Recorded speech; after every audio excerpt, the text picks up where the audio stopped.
Tom Miller from Sicklerville, Scooby Dooby News. We have about a foot of snow on the ground, as you can tell.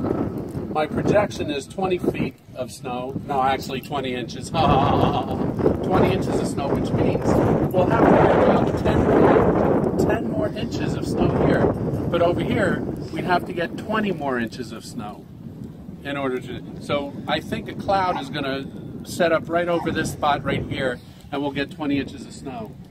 We have a snow angel. Let's go visit the snow angel. Your name is? Snow Angel. Yes, it's Snow Angel. And let's see, while you're down there, what have you been doing all day? Making snow angels. Making snow angels, yes. Well, tell you what, I want to get a leg up on this storm.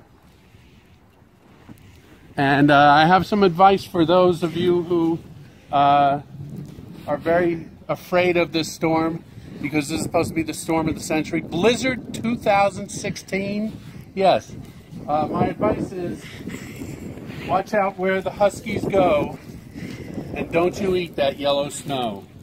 Yes, don't eat the yellow snow, and don't get hit by snowballs. And we have a foot of snow. I'm predicting 20, not 20 feet, 20 inches. Ow. I have to get a leg up. It's going to give me gas. Back to you in the studio. Tom Miller, reporting from Scooby-Doo News, Sicklerville, New Jersey. Listen what I say, oh. I got your hair, oh. Now listen what I